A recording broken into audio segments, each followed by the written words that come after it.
But I was saying, for my 65th birthday, they gave me my golden parachute. You know, there it is. I think it's a hint. They want me out. You know? So, you going to take the hint? No. I'll be like Ted Strong. You know, as long as I'm walking, I'll have a parachute company. Yeah, fair enough. Sense. As a matter of fact, I'm going to go to Everest for my 65th birthday and do the Everest jump. Man, North Pole and Everest. Yeah. Since I was a kid, I had 3 fantasy places I wanted to visit. One was the North Pole. You've been there? Yeah, I've been there.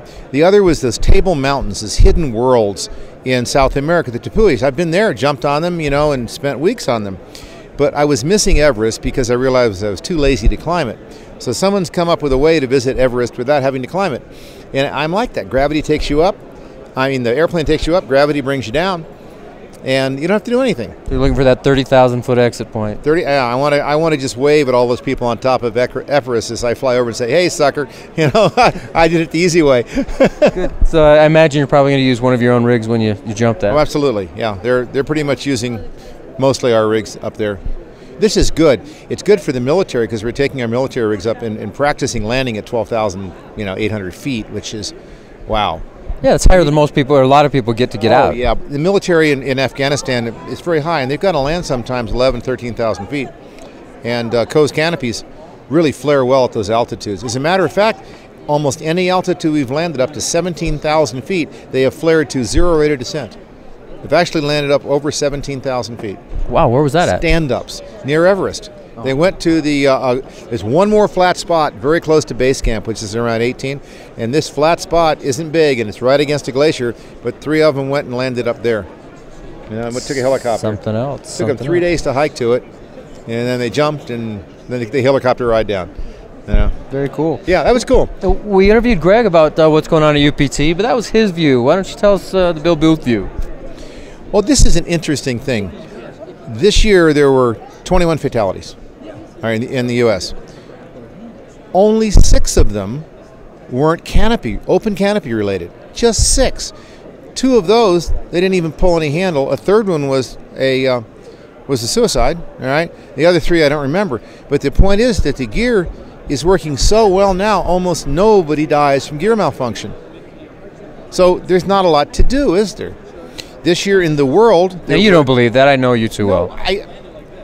There were things to do. I didn't like, deployments, so I came up with hand deploy. I didn't like cape wells. I wanted a single point release. I didn't like static line training, so I came up with tandem and skyhook and things like this to solve problems that I saw. But right now I don't see any pressing gear problems because no one's dying of anything.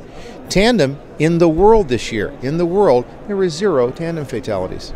And that's probably 1 to 2 million tandem jumps.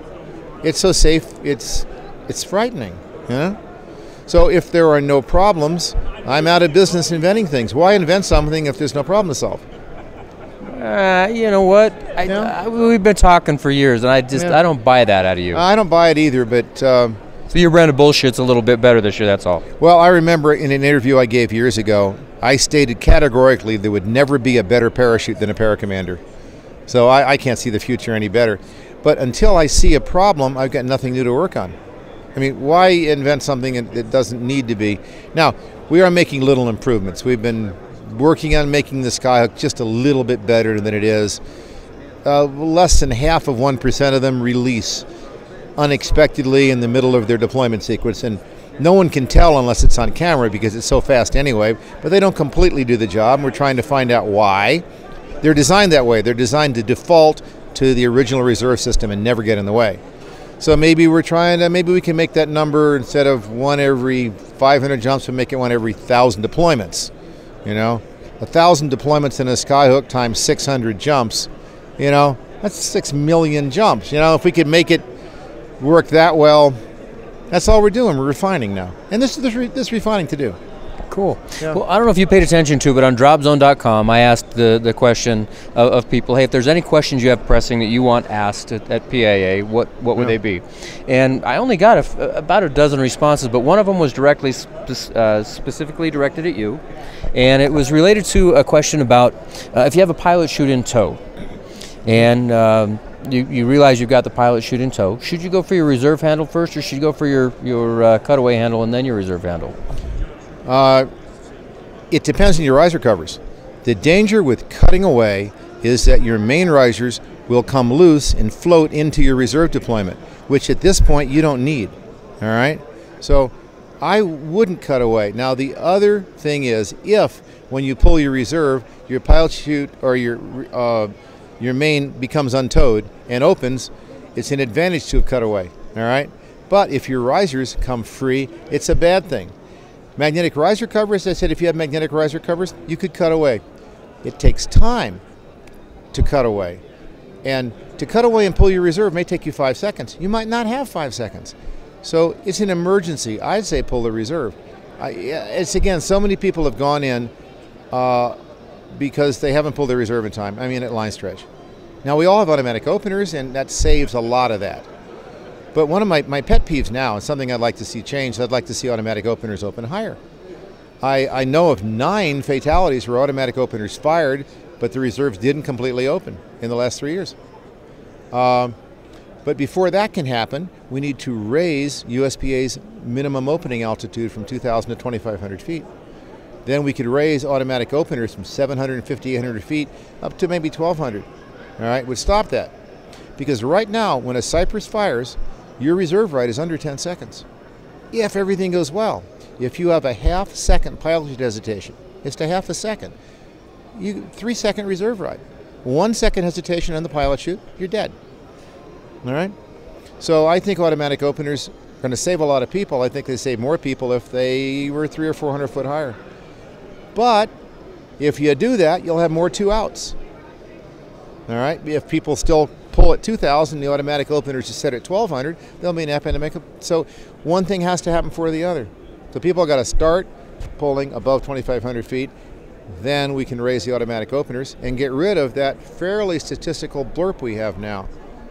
That's not at all where I expected this conversation to go, but it's kind of interesting because you come from a day where you couldn't pull above 2,000 feet. Well, I don't know that you couldn't pull above 2,000 feet. But people didn't want you to. Yeah, they didn't. But a lot of, 3,000 is my hard deck. And I just break into a cold sweat below 3,000 feet. So that's my minimum pull altitude. And I get nervous when people pull at 2,000 because they've got 14 seconds at that point before they hit the ground, and probably 10 seconds before they've got to get a reserve pulled. And, that's just not enough time. Yeah, you're 12 seconds from impact at best. Yeah, that's at best. And I've got videos of people taking 5 and 6 seconds to break away and pull a reserve. And if you have any kind of a bad malfunction, especially the people wearing gloves, soft handles, and helmets with face things here, you can't see and you can't feel your reserve handle or breakaway handle. And so you're going to react quickly? I doubt it, So I'm looking at these other things. I can't fix them, but I'm looking at them, and that's one of the pet peeves. One thing that happened this year, good, is that USPA changed the basic safety regulations that tandem companies can dictate how young a tandem passenger can be. So it said that basically all USPA tandem masters have to follow manufacturer's recommendations, which is the age of being able to sign contracts. That's good. That'll be good, and that puts some control back in your pocket. It does. So we were happy that happened here. But they can still jump static line at 16. Well, I think this is why people want to hear a little bit from Bill Booth. Now, on a personal note, I have a question. What's happening with your music career? Oh, not a lot, but I got married this year. So there you go. So that makes it a good year. My daughter got into Harvard Law School. That makes it a great year. And she survived her first term, which is the hardest. So I'm a very, very happy person. Actually, 2010 was one of the best years of my life. And I was 64 years old. So if you're down in the dumps at 30, good stuff can come. When I'm 64. When I'm 64. That was my theme song. As a matter of fact, I'm 64 now. And my daughter's graduation at Yale, the honorary doctorate in music went to Paul McCartney, who led the kids out, Well, that's Isn't quite that a funny? coincidence, yeah. Yeah, we didn't know it. It was a secret. We couldn't believe it. We said, that's Paul McCartney leading the kids, and the kids are loving it. They knew who he was. Oh, that in of itself That was amazing. So this isn't where you wanted the conversation to go, I know. What? People like hearing from you. So whatever you have to say, I know they want to have a listen. Well, Bill, I'm thrilled to talk with you. I just hope we never have to see you use that golden parachute. Yeah. Thanks again, buddy. Thank you. Bye-bye.